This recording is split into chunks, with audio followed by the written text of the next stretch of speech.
Ontem, no final do dia, eu terminei o expediente de trabalho, desci aqui, tentei ler um pouco, mas meu marido estava dando mentoria, acabei não conseguindo focar, e daí eu subi novamente para continuar trabalhando, para fazer algumas pesquisas, consumir alguns conteúdos, porque é daí que vem a minha criatividade. E eu tava assistindo um vídeo de um canal gringo, de um cara falando sobre hábitos de leitura, que são coisas que eu amo estudar e pensar e refletir. E eu fiquei tão empolgada e eu fiquei assim extasiada com aquilo. Eu comecei a abrir inúmeras abas de navegação porque eu queria me aprofundar e etc. E nesse momento meu marido especificamente tava trabalhando, obviamente, coitado. Eu tava naquela ânsia assim de compartilhar aquilo com ele, ou compartilhar aquilo com alguém, mas aí me deu um insight assim que primeiro que era o inglês de um cara falando super rápido, e por mais que eu entenda, eu consiga me virar muito bem no inglês, quando é muito rápido, eu preciso ter um pouco mais de atenção. O meu marido não domina, né, o idioma como eu, então ele provavelmente perderia algumas coisas importantes que ele estava dizendo. Além do que, ele não tem tanto apreço, vontade de estudar sobre isso, porque a área de atuação dele é totalmente diferente, né?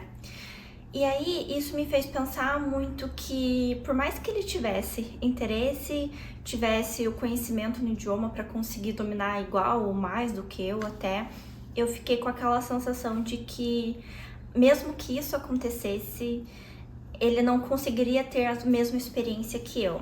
E é muito engraçado porque esse vídeo aqui eu tô querendo falar sobre algo e é exatamente o que eu não vou conseguir, porque é impossível que a gente consiga comunicar através da linguagem tudo aquilo que a gente tá sentindo, pensando, experienciando sobre um tema. Isso é muito louco porque, em certo nível, tudo que acontece na nossa mente, ela está acontecendo somente na nossa mente. Eu até mandei, tava conversando com ele sobre isso hoje de manhã, e eu mandei pra ele daí um vídeo de abertura do Fantástico Mundo de Bob, que era um desenho que passava quando eu era criança. E é incrível, assim, porque é o Bob andando em diferentes tipos de patinete, bicicleta, enfim, várias coisas. E o mundo vai se transformando à volta dele, as cores mudam, o mundo fantástico tá acontecendo em volta dele enquanto ele tá naquela passagem. E é exatamente o tipo de coisa que é impossível você transmitir através da linguagem, porque o nosso pensamento, e principalmente o meu pensamento, por ser uma pessoa neurodivergente, ele é extremamente arborizado. E nesse momento que eu me dei conta de tudo isso, eu me senti um tanto solitária. E eu acho que não estou fazendo uma crítica, não estou reclamando, mas o quão solitário é viver em um mundo que em algum nível só você conhece. Eu tô refletindo muito sobre isso, por isso que eu resolvi sentar aqui para conversar com vocês. Eu sinto que tudo que eu faço em produção de conteúdo, em clube de leitura, em algum nível é tentar transbordar aquilo que eu penso, que eu sinto sobre um assunto, mas que isso vai ser sempre falho. E daí eu tava lembrando, né, pensando hoje um pouco mais cedo, sobre a conexão disso com a literatura, porque ao mesmo tempo a importância e a genialidade de muitos autores de conseguir fazer com que a gente sinta, vivencie, reflita sobre coisas através de frases, palavras escritas em uma página de papel. Só que ao mesmo tempo, a experiência em relação a isso vai depender muito do nosso mundo interno, que é impossível, novamente, a gente transbordar isso para o outro. E eu, ao mesmo tempo que eu acho isso uma loucura, eu penso que é também quase um crime que as pessoas não consigam acessar esse mundo interno um dos outros para conseguir ver as coisas através da nossa lente. E eu falei um pouco sobre isso no vídeo de releitura que eu fiz sobre o Deserto dos Tártaros, que eu tava muito com esse sentimento de eu não conseguia encontrar repertório, aparato para trazer à tona tudo aquilo que eu tava sentindo e pensando sobre o livro. E daí eu me peguei lembrando de dois livros em específico. E o primeiro livro que eu acabei pegando errado aqui, mas eu vou deixar a foto para vocês, é o Harry Potter e as Relíquias da Morte. Nesse livro, né, a gente tem... Não quero dar spoiler para quem ainda não leu, né, ou quer ler ainda, Mas tem uma situação que vai acontecer e o Harry pergunta pro Dumbledore se aquilo que estava acontecendo só na mente dele e se era verdade, né? E o Dumbledore responde que isso está acontecendo na sua mente, mas isso não quer dizer que não é real. E eu lembro que eu tava na época de um momento de saúde mental muito delicado quando eu li isso. E aquilo validou tudo que eu tava sentindo, pensando de que eu não sou louca, talvez um pouquinho, mas tá tudo bem sentir e pensar as coisas que eu estou sentindo e pensando. E não é porque a gente está pensando nessas coisas que elas não são reais. Quando a gente olha no aspecto da psicologia para esse assunto, a gente fala, né, que muitas vezes as pessoas sofrem por aquilo que elas acreditam ser a realidade. Então, se você já teve alguma experiência quando era criança, se você lembra de alguma coisa muito específica da tua vida, quando você vai confrontar os pais de vocês, né, em algum momento a experiência que eles tiveram foi diferente da tua. Eu lembro de um tempo atrás, eu tenho uma cicatriz na testa, mas vocês quase nunca veem no vídeo, porque eu fiz uma remoção de uma pinta que eu tinha quando eu era criança. E eu lembro de conversar com a minha mãe, questionar assim, nossa mãe, por que vocês fizeram isso? Por que vocês tiraram uma pinta minha e etc? Porque eu era uma criança, ainda tinha uns 11 anos, e eu tô com uma cicatriz pro resto da vida, né, no rosto. E ela falou que eu que tinha pedido. Eu sofri muito bullying por conta disso, eu que acabei pedindo. E eles aceitaram daí, né, meu pedido pra eles, meu pai e minha mãe. Só que na minha cabeça era uma narrativa totalmente diferente e eu acabei daí lembrando realmente do quanto que eu sofria bullying por conta disso, mas esse vídeo não é sobre bullying. Mas veja que uma coisa que até eu fui a porta-voz, que eu fui realmente uma tomadora de decisões nesse momento, eu tinha uma memória que não estava 100% correspondente com a verdade e talvez a percepção dos meus pais também não seja a verdade absoluta. Mas isso não quer dizer que a gente não sofre por aquilo que a gente acredita ser verdade. E por a gente sofrer por aquilo, aquilo se torna realmente real para nós. Então, quando a gente tá com depressão, ansiedade eu acho que é um ótimo exemplo, que a gente fica antecipando coisas que acontecem e aquilo na nossa cabeça está de fato acontecendo. A gente está vivenciando algo, a gente está experienciando algo que nos traz aquele desconforto.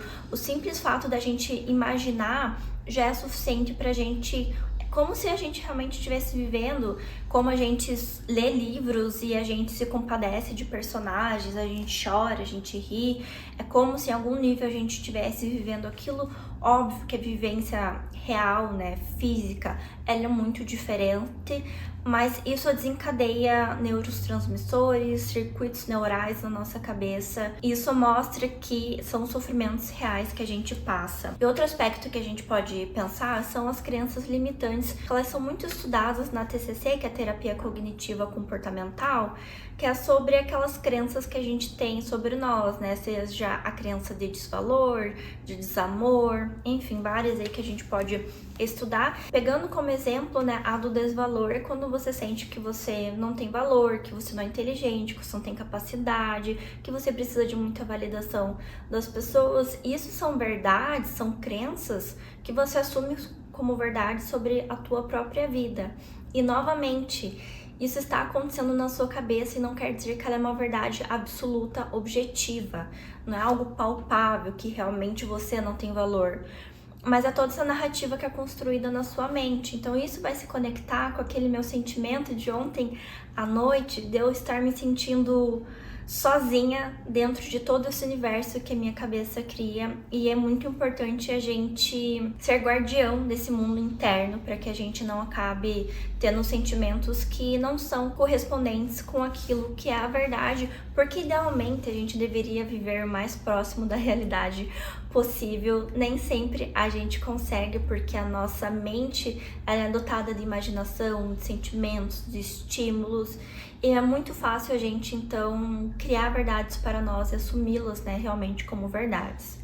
Nem sempre isso é bom. E para trazer como exemplo, eu trouxe o Crime e Castigo, que a gente vai ter aqui o Raskolnikov, e nesse livro ele vai tomar uma série de decisões que na verdade ele não deveria ter tomado, né? É questionável, né? Depende do teu ponto de vista. mas ele vai tomar algumas decisões pautadas em ideias que ele mesmo concebeu sobre a sua própria vida e que isso vai ditar o rumo da sua vida e de várias vidas ao seu redor, né, de várias pessoas. E esse é o potencial das ideias, esse é o potencial da imaginação, da criatividade, do pensamento racional, do pensamento lógico, de tudo isso que acontece na nossa cabeça. Então, ao mesmo tempo que a gente não tem como fazer com que as pessoas tenham acesso ao nosso mundo interno, é muito fácil a gente se fazer refém desse mundo interno por conta de decisões e de crenças que a gente estabelece e passa a agir em relação a elas. Eu tenho até aqui na minha pilha do meu lado que a gente tem o Jane Eyre, que em determinado momento ela acredita na sua crença de desvalor, o Perigo de Estar Lúcida, que vai falar muito nesse aspecto de saúde mental. A gente tem As Brasas, do Sandor Marai, que ele vai falar muito dessa verdade que a gente busca acreditar. A gente vai ter o Apanhador no Campo de Centeio, desse jovem que está vivendo um momento de luto mal resolvido e que ele começa a buscar as respostas para o seu mundo interno. A gente tem o Dom Casmurro, que ele vai muito na pegada das Brasas, do Sandor Marai, de crer em uma realidade que a gente também não sabe o que é de objetivo ali ou não. E enfim, gente, eu acho que tem muitos livros que a gente pode abordar e pensar sobre esse assunto. Eu sinto que é uma pena, sabe? Tanto o fato da gente não conseguir transpor em palavras exatamente aquilo que a gente está sentindo, porque a gente perde muito nesse processo. Então eu gostaria de, por exemplo, conseguir deixar mais evidente, ou na verdade mais verossímil com aquilo que eu sinto, o que eu sinto pelo meu marido, por exemplo, pelas minhas gatas. E óbvio que eu tô pensando nisso numa ótica mais positiva, de sentimentos positivos, mas até mesmo num momento de sofrimento psíquico, às vezes as pessoas não conseguem ter noção dos nossos problemas porque a gente não consegue realmente transmitir isso da forma com que a gente queria. E a grande salvadora, ao mesmo tempo grande algoz de tudo isso, é a comunicação.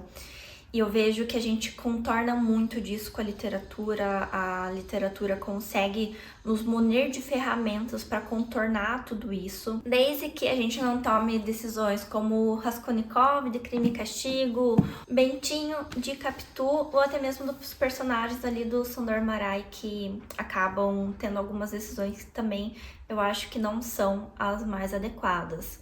E a prática da TCC, né, para contornar isso, é o questionamento socrático, é você enfrentar as suas próprias crenças. Então, se você tá se sentindo mal, se você tá realmente com um pensamento muito fixo sobre algo, você tentar questionar esse pensamento, se ele diz respeito ao seu valor como pessoa, que outras coisas que você pode pensar ou vivenciar, ou que outras provas, né? Eu gostava da escola quando eu gostava só dessa parte da matemática, que a gente conseguia tirar a prova real das coisas, né? Então tinha como fazer ali pra ver se a tua conta tava certa.